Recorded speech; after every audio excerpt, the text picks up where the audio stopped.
Saya lebih cinta kepada Allah dengan tidak mengurangi cinta kepada suami saya. Lebih ke Allah, tidak kurang ke suami. Sebab apa? Kalau kita terlalu cinta dunia ini, kita diikatnya, Pak. Ikabeknya di dunia itu. Jadi kaya itu jangan kita sangka ukuran kasih sayang Allah. Tapi kalau ada kebetulan orang kayo, nyo taat, itu namanya cie di kanak dua jadi, ampe takakok limo sudah. Awak taat dapat lo dia Allah kayo. Itu makanya orang akan gagal, akan lalai beramal, akan banyak dosanya kalau terlalu cinta kepada dunia.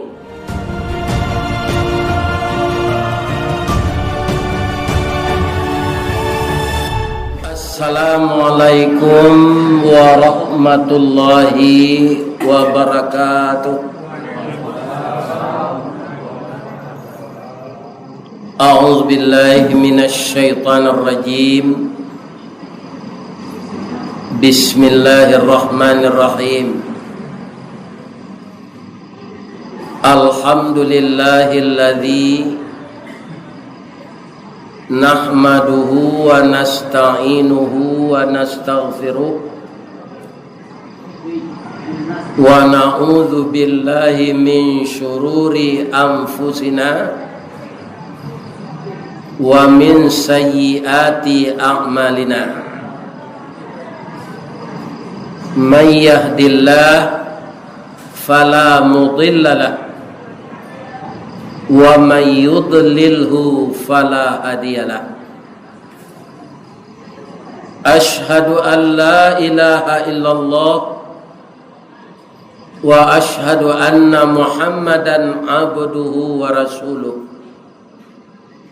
Allahumma salli ala Muhammad wa ala alihi wa sahbihi ajma'in wa man tabi'ahu bi ihsani ila yaumiddin.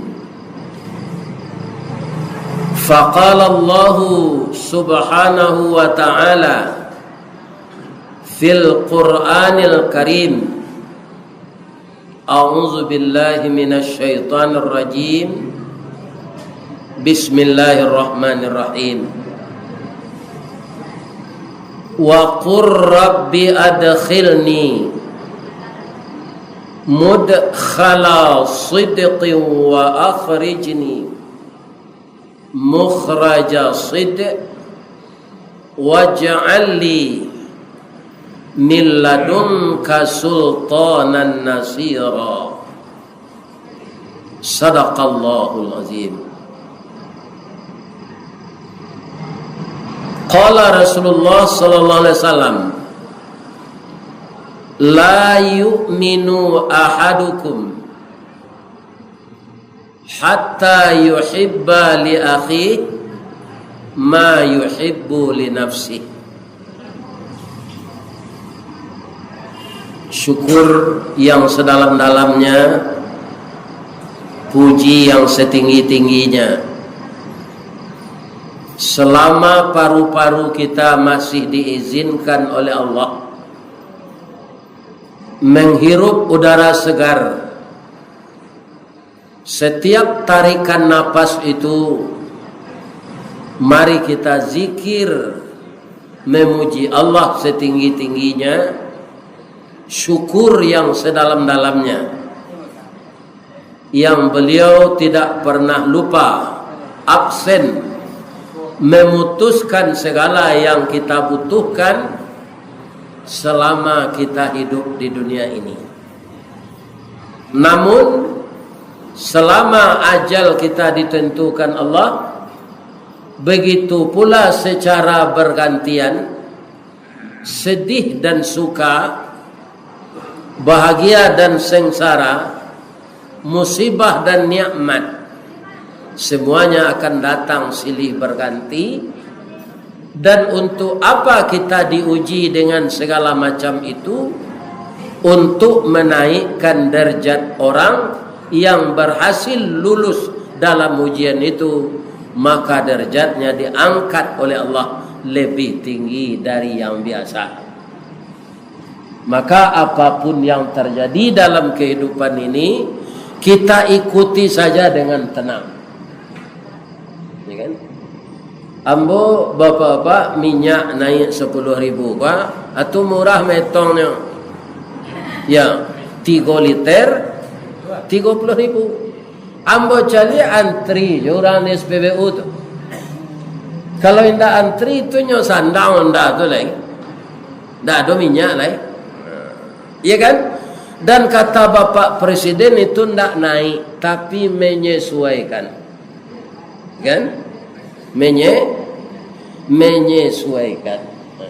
Jadi kita wali je minyak tu. Kita ndak jalan motor awak. Ndak jalan mobil awak. Dan rasanya setiap ada kenaikan itu, Allah menambah rezeki kita pula dari pintu yang tidak kita ketahui.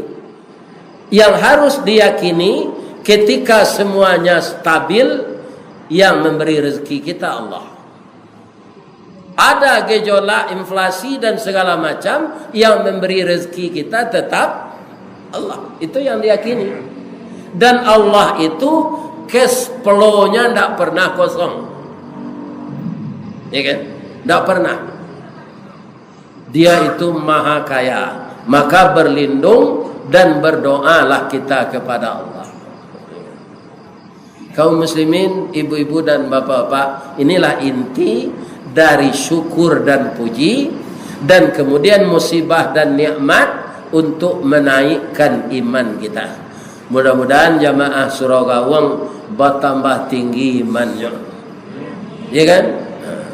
Kemudian bertambah senang hatinya. Nama orang nan paling senang tu Ustaz, ndak nama lalu matonya di rumah, tiba ni musaji langsung lalu. Itu bapak-bapak ibu-ibu, tu hati orang nan paling senang, ya kan? Karena musaji ko banyak aura positif. Kaum muslimin, ibu-ibu dan bapak-bapak, para jemaah yang terhormat, 1 kali wirid kalau saya tidak datang itu sampai bulan jadinya. Kemudian beberapa kali Pak Mardanius minta takziah, itu tidak ada dapat. Kenapa? Yang terakhir kemarin tutup masjid. Kau soalnya itu baru pada jangan cucu, ya kan? Lama kan di Bukit Tinggi, dek Jabatan jam-jam tu macet, lapar lo balik. Ya kan? Makan lo balik di ayam goreng cabang gantiang wah. Dekat Musaji Jamiatul Huda. Kaum muslimin, para jamaah, tidak di Masjid Al-Mutaqin saja saya hendak datang. Di Padang ini banyak masjid lain, bergantian saja kawan.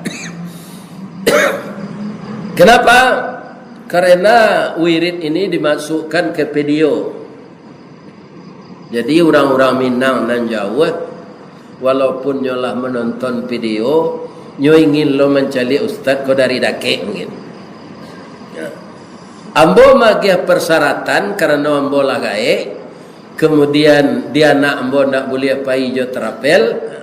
Kalau orang tu mau WA, bapak ibu ambo lah usia 70 tahun 2 bulan. Kalau kini lah 3 lama, lah 3 bulan. Tak boleh dia nak ambo naik terapel lah. Ambo cari terapel tu betul-betul lari juga. Ya kan? Kalau bapak panitia bahasa dia anta japui ambo ke Padang, ambo isi kajian. Ndak ada orang nak menolak dah pak. Nya dia inginnya mencari ustaz ketek telinga soal agong kan. Ya kan? Hati bonya menyepui. Alhamdulillah. Ya kan? Kaum muslimin, para jemaah yang terhormat, tapi kalau di Sumatera Barat, kalau banyak soal untuk alah muaro si junjung alah. Tapi para jemaah dengan adanya YouTube ini soal untuk katanya. Kiranya bakelo di Silungkang, ndak nampak soal unto tu taruh naik bukit. Labih tunggang dari Sitinjau Lawi, namanya Puncak Lumindai. Itu kalau siang di sini nampak padang gantiang sarwaso di bukit. Kasinan wirid muju alai lahari lalu malam lalu ndak nampak dewa jurang kiri kanan. Ayo saya ambo pai jo Pak Abbas kan. Pak Abbas kan saja pai jo ambo banyak lurang ustaznya. Ini bapak ini. Itu atau jesia engkau duduk. Dengan siapa engkau duduk? Kalau duduk aja orang pampo, awak pada tak lo tirang awak pampo pak. Ikan? Kalau duduk aja indu taruh ini kecil enggak tahu awak orang. Ya kan? Dan iblis kaum muslimin akan datang menggoda. Ya kan? Nah, jadi dengan siapa kamu duduk? Mengapa Abbas? Ada di Bukit Putih, ya kan? Gak kurang-kurang sanginnya. Tapi taruh menurut jombo dulu pe wirid, muncul lekang. Laki kupiahnya. Ya kan? Nyo bajanggui. Sari tu ambo dulu. Mengaji di masjid Kampung Kelawi tu. Ustaz, isi belum puasa ya? Jadi Pak, yang itu jadwal. Aku Ustaz kau aja. Aku lah penuh sama Pak Cimo. Lah penuh jadwal aja. Pak doa ini nyo, tidak orang pandai mengaji gitu dong. Kan mengaji membaca Quran tidak pandai. Aduh. Jadi kaum muslimin carilah siapa untuk teman kita berjalan. Jadi dek malayan-layan kalau tidak pai lo taibo lo tirang mungkin. Turi bawa orang lo kami di Pak Abbas ko kamahe. Di malamahe gue. Barajam awak dari Padang ko pe Kumbuah. Asa gitu lo kesinan dari Kumbuah lah. Melalui Rimbo sampai Pulau Mini tidak ada rumah orang. Mujul tidak keluar rimau. Ya kan? Tapi sopirnya anak orang sinan. Supir namanya awak pantu jalan dia. Tiba di Mahe tu rancak negari itu di dalam. Ya kan? Kami tanyaan. Menurut pandangan kami orang sinan Pak, ada beda bantu aja Pak. Ya kan? Walaupun sama orang Indonesia. Kami tanyaan, di mana orang Mahe kau datangnya kok? Kau melalui Rimbo tu dulu tidak mungkin. Rupanya ada batang air kadang sana. Jadi orang tu dulu datang jo parau melalui sungai. Nampak dinyo gurun jo tarata koto jo nagari anyo bangun. Amang ko idui lah orang sama-sama sana. Salah satunya di Padang ini menjadi guru besar di UIN, Profesor Dr. Asasri Warni atau orang sana. Orang Mahe. Ibu-ibu dan bapak-bapak pulang jo kami malam tu di Santanya orang. Pindah sampai ke Padang lah. Di rumah Pak Abbas gua disetujui. Lalu sinan. Kaum muslimin ada jo wirid ambo di Padang ko. Ya kan? Nanti sila Ustaz lah kami tukar saja.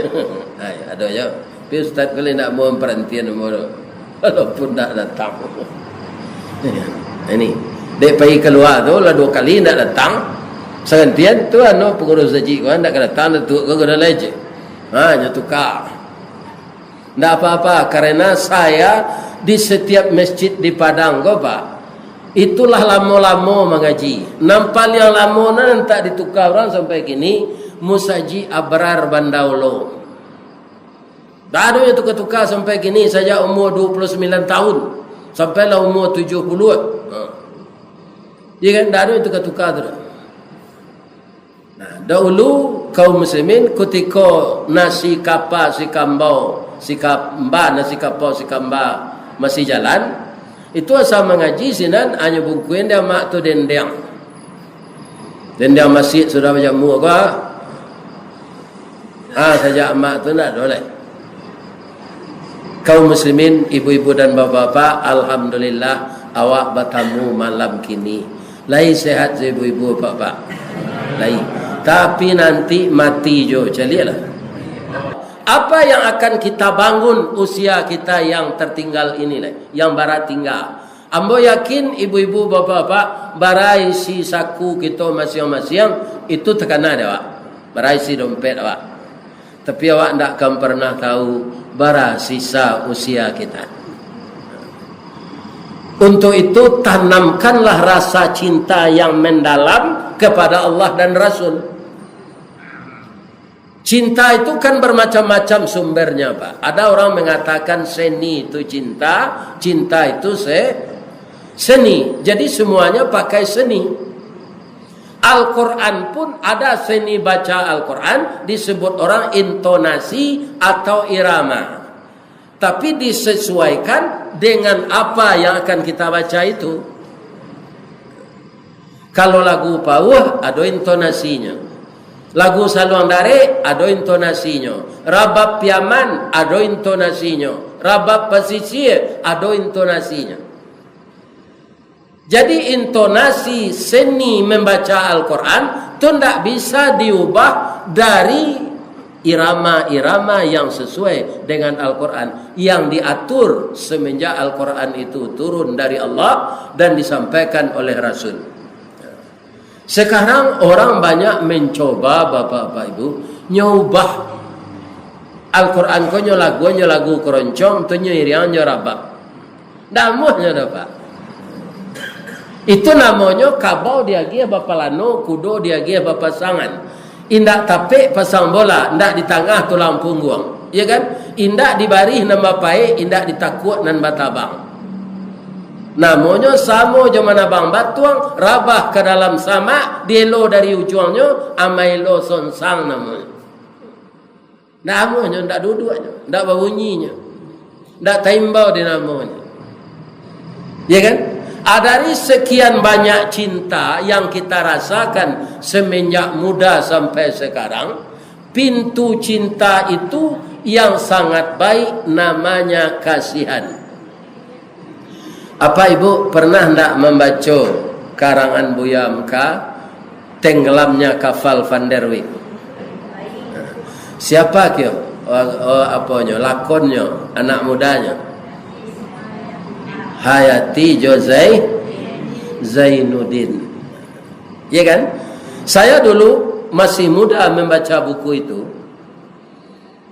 Saya berpikir, kenapa dikatakan dari sekian pintu cinta itu nan paling rancak kasihan.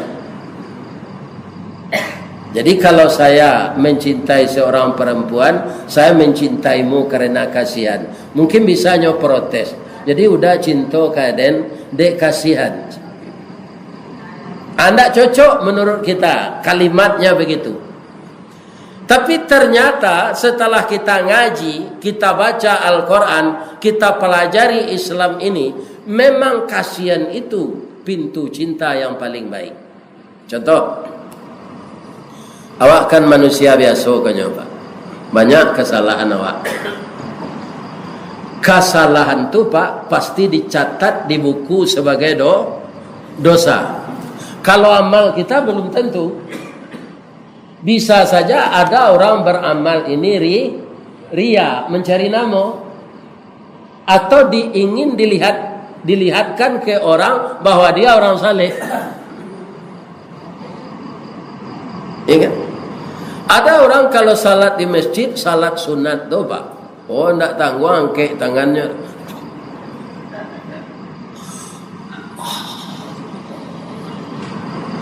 Kalau salat di tempat lain kaum muslimin para jemaah nyata kaja-kaja. Ini ada kelihatan orang ini agar dipuji salatnya khusyuk. Begitu juga amal sedekah. Ya kan?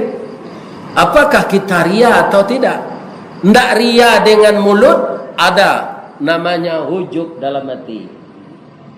Ya kan? Dikeluarkan ringgi ameh dia awak untuk menyudahan sampai awak sana bau dua di bawah dete tepeki dia ringgi ameh limo, ya kan? Pak ketua aku ringgi ameh limo nak capek sudahnya, ya kan? Tapi kita bangga bahwa itu uang kita. Tapi tidak kita lihatkan dia dengan mulut. Ya kan? Di dalam hati saja. Kecewa dalam hati. Lah ya ada orang yang siapa murah dan dipawa kan. Dalam hati itu dari keceng aja lidah. Tujub namanya. Kalau ada pikiran begitu tersebut di dalam hati, rasa bangga dalam hati itu ujub, maka cepatlah istighfar. Jadi amal belum tentu diterima Allah semua. Tapi dosa yang kita buat itu dicatat di bukunya Allah. Kalau Allah nanti kita minta, ya Allah hukumlah saya seadil-adilnya. Saya yakin Bapak Ibu, manusia ini, orang mukmin yang mengaku mukmin ini tidak akan satu pun lolos masuk surga. Bagaimana itu? Karena kasihan Allah lah kita masuk surga nanti. Ya kan? Jadi pintu cinta itu yang paling baik. Kasihan itu sifat Allah. Kasihan itu gabungan dari Asmaul Husna. Yang satu namanya Rahman, yang kedua Rahim. Ada ndak kira-kira amal kita kini kena bisa mengalahkan Nabi? Ndak bisa, Pak. Nabi, bapak-bapak, ibu-ibu, kalau dia salat tahajud, itu di rakaat yang pertama dibaca surat Al-Baqarah itu dari ayat 1 sampai terakhir. 286 ayat. Nabi kurang. Itu dibaca di rakaat pertama. Rakaat yang kedua nyobaca surah Al-Imran ayat 1 sampai siap. Sehingga kakinya bengkak. Ya kan? Kata Ibu Aisyah, ya Rasulullah, engkau sudah dijamin masuk surga. Engkau itu kekasih Allah. Kenapa engkau siksa diri engkau sampai bengkak seperti ini? Engkau kan sudah dijamin masuk surga. Apa kata Nabi kepada istrinya? Wajar nak istri seperti itu kepada suaminya? Wajar ibunya menjalit. Nyo tahu suaminya ko Rasul lah dijamin masuk surga, tapi salat sunatnya seba jam-jam 2 rakaat. Apa kata Nabi? Ya istriku, apakah saya tidak bangga dikatakan oleh Allah saya hambanya yang pandai bersyukur? Mungkin kalau awak Ustaz dijamin masuk surga, ya kan? Besok dia tak sembahyang lah ya Allah. Ya kan? Alah, malah dijamin masuk surga aja sembahyang. Tapi Rasulullah tidak. Salat sunat saja berjam-jam. Atau ditanya, Pak. Ditanya dek sahabat, apakah engkau masuk surga dengan amal engkau ini ya Rasulullah? Tidak. Saya masuk surga karena kasihan, rahmat dan berkah Allah. Jadi memang kasihan itu adalah sifat Allah. Jadi tidak ada nak bujang-bujang mengucapkan karena ngadi saya mencintaimu karena kasihan dek. Besok nikah sekali, jangan lama-lama. Ya kan? Tunjukkan kasihan itu. Bagaimana memelihara istri yang telah kita nikahi itu halal dari sisi Allah dan tidak jangga menurut pandangan orang banyak, dan kita tidak cemas kemana pergi dengan istri kita itu. Jadi kalau Allah mau hukum awak seadil-adilnya nanti dia kira nak cie juga nak masuk surga. Sekarang ibu-ibu mau tanya dulu. Kalau ditanya orang ibu-ibu, Bu, yo kata ibu, ibu mana cinta ke Allah jo Rasul jo ke suami ibu? Aja we ibu. Ibu boleh saja menjawab anan suko. Misalnya dijawab begini, saya lebih cinta kepada Allah. Ya kan? Boleh awak jawab situ? Boleh. Tapi buktikan. Nambedo kau tidak terbukti. Coba kita lihat ini. Dikatakan lebih cinta kepada Allah, tapi panggilan azan tidak Didengarkan. Nyo menggilian kacangnya untuk menguahi lotek lah. Tak payahnya salat. Tapi kalau istrinya memanggil, dah, tukarlah baju, dah lah, pergi kami beralih, tak kajak-kajanya tu. Kajak-kajak. Tapi Allah memanggil, tak dia dengarkan. Jadi jawaban yang tepat apa sebenarnya? Walaupun ini tidak pasti ya, tapi mengarah-arah kepada pasti. Pak, apa mana cinta ke istri apa juga Allah? Saya lebih cinta kepada Allah dengan tidak mengurangi cinta kepada istri saya. Lebih kepada Allah, tidak kurang kepada istri. Rasanya ini hampir tepat. Kalau ibu-ibu ditanya, ibu mana yang cinta kepada suami ibu dengan Allah? Jawabannya, saya lebih mencintai suami saya dengan tidak mengurangi cinta kepada, saya lebih cinta kepada Allah dengan tidak mengurangi cinta kepada suami saya. Lebih ke Allah, tidak kurang ke suami. Sebab apa? Kalau kita terlalu cinta dunia ini, kita diikatnya Pak. Ikabeknya di dunia tu. Jadi kaya itu jangan kita sangka ukuran kasih sayang Allah. Tapi kalau ada kebetulan orang kayo, nyo taat, itu namanya cie dikanak dua jadi, ampe takakok limo sudah. Awak taat dapat lo dia Allah kayo. Itu makanya orang akan gagal, akan lalai beramal, akan banyak dosanya kalau terlalu cinta kepada dunia. Yang dikatakan dunia itu apa? Ada harta, ada istri, ada anak. Malah Allah mengingatkan kita dalam surat Tagabun, mencintai anak dan keluarga pun disuruh hati-hati kita oleh Allah. Inna min azwajikum wa auladukum aduwwul lakum fahzaru. Kadang-kadang sebahagian dari jodoh pasangan hidupmu dan anak-anakmu menjadi musuh bagimu. Fahzaru, berhati-hatilah kamu. Jadi nampaknya kehidupan dunia yang sebentar ini kita perlu berhati-hati. Kalau sebenarnya enak, ya kan? Bapak-bapak, ibu-ibu, para jemaah, mudah-mudahan Allah memberi kita sehat, tidak terlalu cinta kepada dunia, dan dihadapkan hati kita sepenuhnya untuk taat kepada Allah yang memberi kita cinta dan kasihan darinya. Itulah tausiah kita malam kini. Nan salah mungkin dari ambo, nan bana dari Allah ya Rasul. Subhanaka Allahumma Rabbana wa bihamdika Allahumma ghfirli. Asyhadu an la ilaha illa anta astaghfiruka wa atubu ilaih. Banyak maaf. Assalamualaikum warahmatullahi wabarakatuh.